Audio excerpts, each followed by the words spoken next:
बिस्मिल्लाहिर्रहमानिर्रहीम, अस्सलाम वालेकुम। कैसे हैं मोहतरम साहब? खैरियत से हैं? ठीक ठाक हैं? पहले तो ये बताइए कि अब तो सर्दियां खत्म होने पे आ रही हैं, अब आप आए हैं?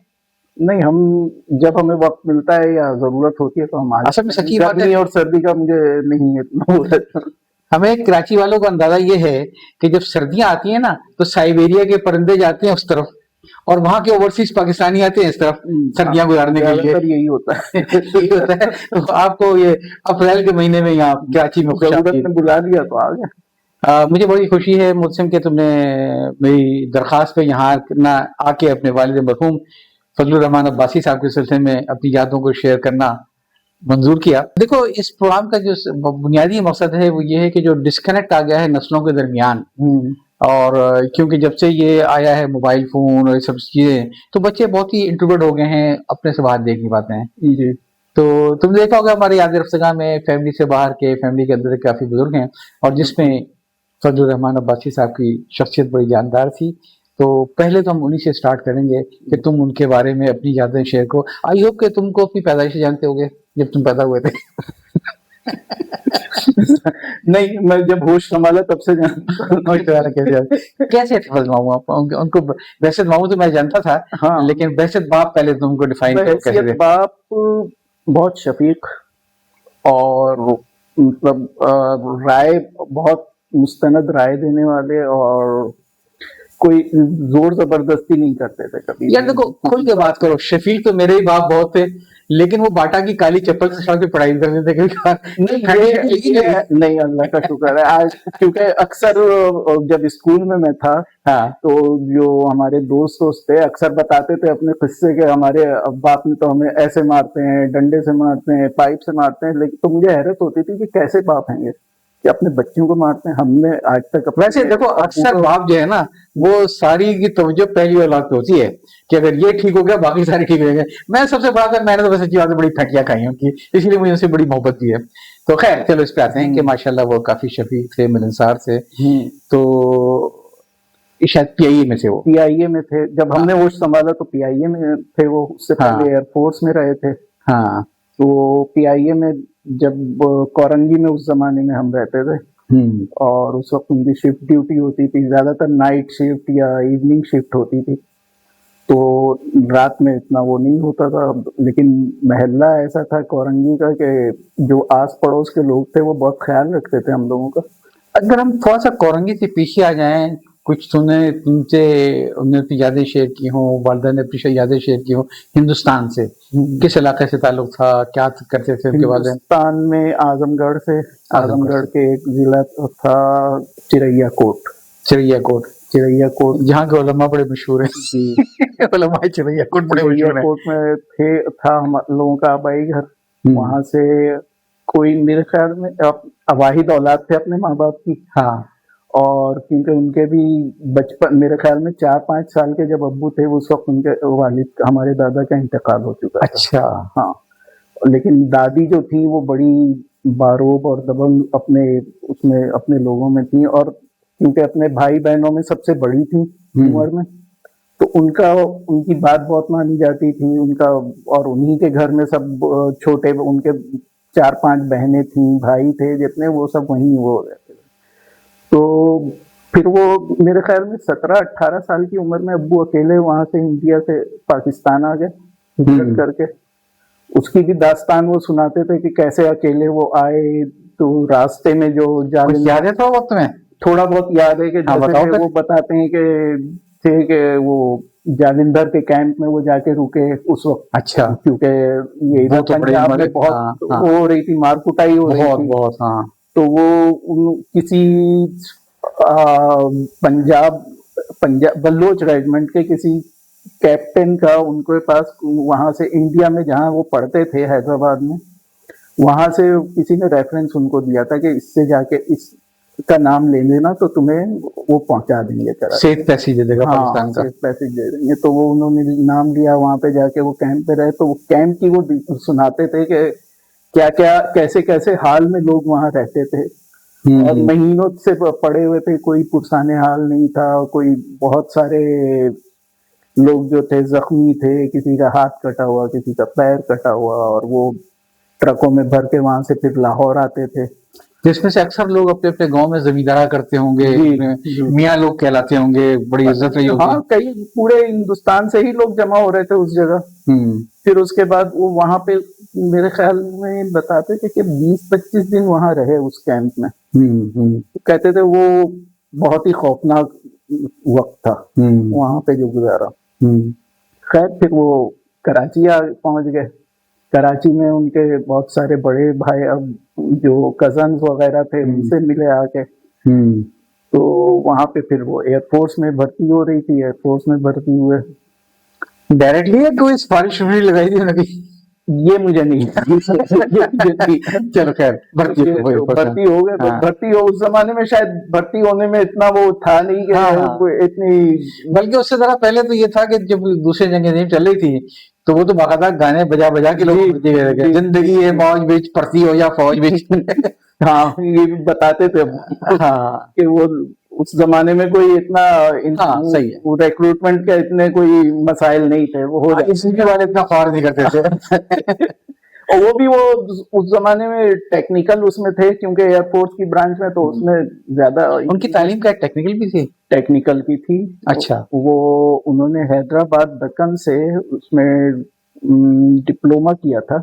हाँ, किसी की, अब मुझे ये याद नहीं कि किसने, लेकिन डिप्लोमा किया था। उसी की बेस पे वो एयरफोर्स में चले गए, वहां से इंजीनियरिंग ब्रांच में उसमें चले गए थे। अच्छा अच्छा अच्छा।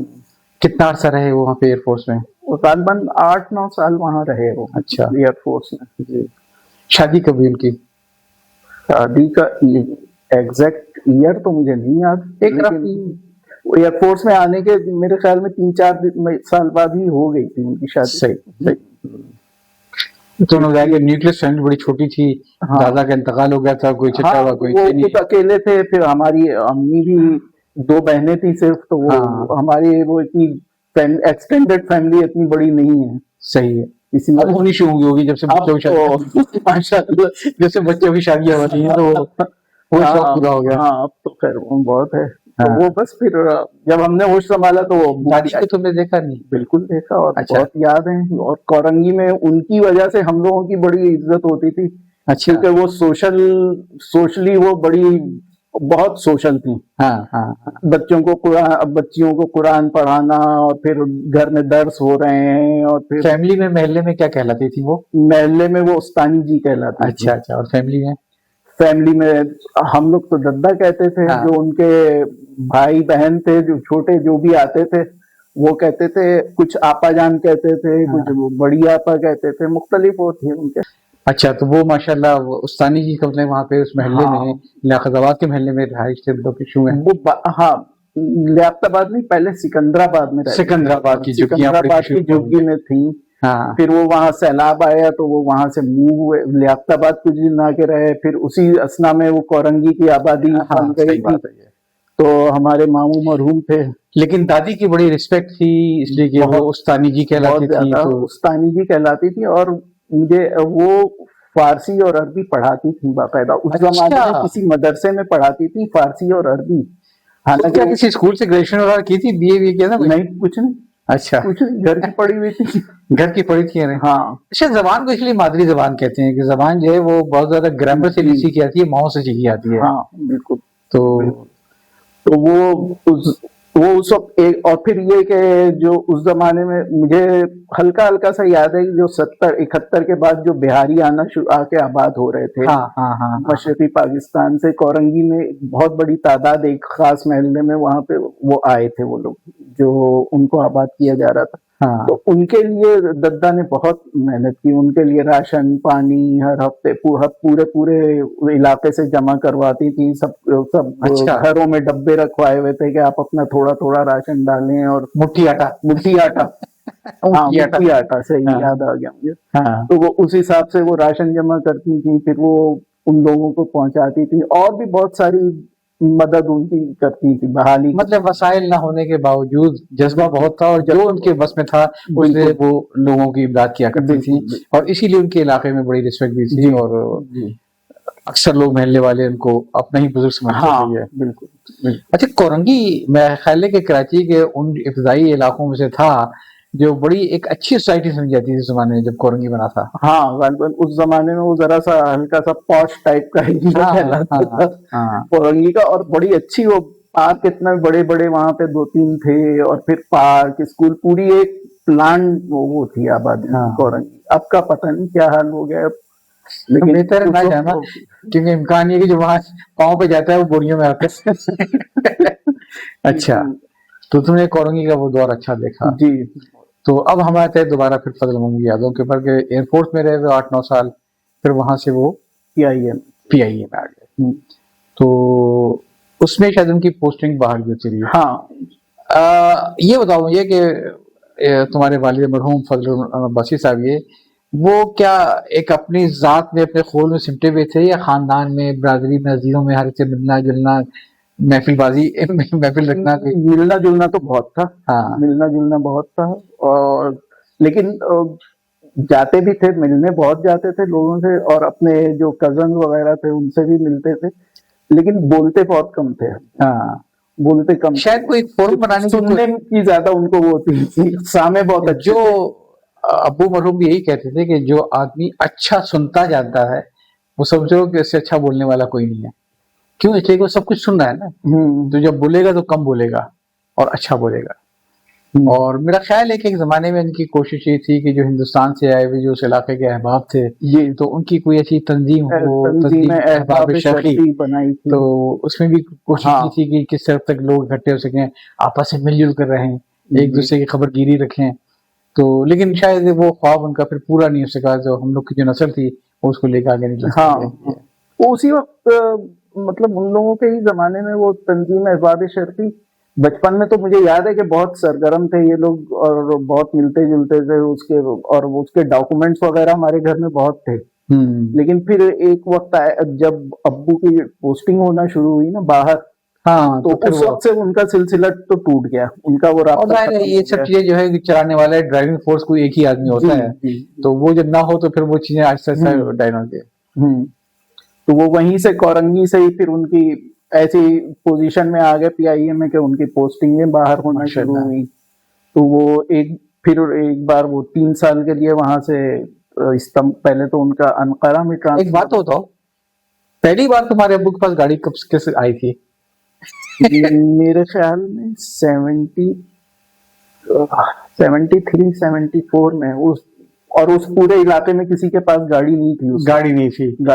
اور جب وہ گاڑی آئی تھی 73-74 میں, اس وقت تمہارے ابو کو ڈرائیونگ کرنی نہیں آتی تھی؟ بالکل نہیں آتی تھی. دوستوں کے ساتھ لے کے آئے تھے گاڑی گھر میں, اور اس کے بعد ایک ان کے دوست کسی نے چلتے وقت بھیجی تھی کہ شاید تم یہ خرید لو مجھ سے. تو ان کو گاڑی چلانے نہیں آتی, اس گاڑی کو گھر پہنچانا ایک مسئلہ تھا. گاڑی اپنے پھر وہ جو دوست 2-3 تھے ان کے پی آئی اے کے, وہ لوگ لے کے آئے کسی طرح, اور پھر وہ اس میں جو چل تو رہی تھی گاڑی, لیکن اس میں جب چلنے لگی, ابو نے چلائی, ڈرائیونگ سیکھ لیا کسی نہ کسی طرح, تو پھر اس میں کچھ جو پرابلم شروع ہوئی کہ اس کا یہ خراب ہے, یہ صحیح کرنا ہے. تو وہ ابو کے میکینک کو گھر پہ چل گیا, وہ میکینک بھی وہ خود ہی تھے. وہ جتنے بیچ میٹ تھے نا پی آئی اے کے, جب چھٹی ہوتی تھی, چھٹی کا دن ان لوگوں کا ہوتا تھا, تو سب بیٹھ کے گاڑی کھول کے بیٹھے ہوتے. یہ مجھے اچھی طرح یاد ہے. اور 2-3 دوست تھے وہ بڑے. ویسے وہ گاڑی کتنے سال تمہارے گھر رہی ہے؟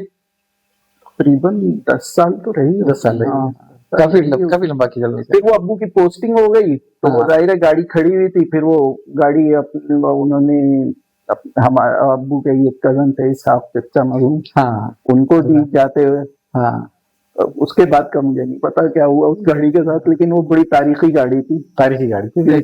وہ خیال ہے تمہارے خاندان کی ابتدائی چند گاڑیوں سے ایک تھی. وہ دور وہ تھا جو خوشحال لوگوں کے پاس بھی موٹر سائیکلیں ہوا کرتی تھی, جیسے حکیم یامین صاحب, یونس صدیقی صاحب, محمد صاحب. تو یہ سب وہ لوگ, ان کی خوشحالی کی نشانی تھی کہ ہمارے موٹر سائیکلیں تھی. جی بالکل.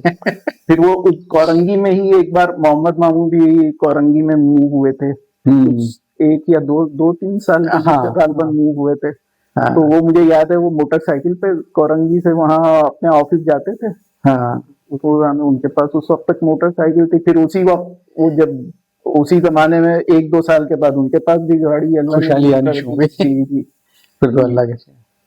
اسی طرح ٹی وی بھی ہمارے گھر میں जो अब 2-3 चीजें अब्बू को शौक था बहुत कि वो होना चाहिए, तो वो टीवी, एक बार फ्रिज लेने गए थे, टीवी लेके आ गए घर। तो टीवी भी उस जमाने में हमारे मोहल्ले में वाइट टीवी था, जी तो जो अक्सर मुझे याद है कि भुट्टो की तकरीर हो रही थी कहीं, हाँ। और वो लाइव नशर होनी थी उस वक्त, तो वो हमारे मोहल्ले में हमारे घर में एक मजमा लगा हुआ था और लोग बैठे हुए थे तकरीर सुनी देखने के लिए। अच्छा, अगर मैं गलती पर नहीं हूँ और मुझे अगर सही याद है तो एक मेहताब चन्ना जो बाद में मेहताब राशिदी होगी, उनका एक प्रोग्राम आया करता था बज़्म फ़रोज़ां, तो उसमें एक दफा मैंने शिरकत की थी बतौर मेहमान जी। तो पूरी फैमिली में शायद तुम्हारा टीवी में कलर टीवी उस वक्त आया था ना, हाँ, देखा गया था, पहला कलर टीवी था उस वक्त। हाँ हाँ, वो भी अच्छी कहानी थी। लियाकताबाद में उस जमाने में हम रह रहे थे, हाँ तो वहां पे अब वो कलर टीवी जब आया तो वो भी एक हाँ वो था कि कलर टीवी है इनके घर में। तो एक तो वो फरोजा तो आपको याद होगा कि वो देखने आते थे, हाँ। उसके अलावा जो बच्चों के प्रोग्राम आते थे, तो मोहल्ले के जितने बच्चे, पहले हम लोग क्रिकेट नीचे खेल रहे होते थे गली में, हाँ जैसे ही क्रिकेट खत्म हुई तो सब बच्चे घर में आगे जमा हो जाते थे, ये फलाना प्रोग्राम आने यार इसको थोड़ा सा भी यहीं पे रोकते हैं, बड़े मजे की तुम बातें बता रहे हो, इसको जरा अगली किस्म में लेंगे।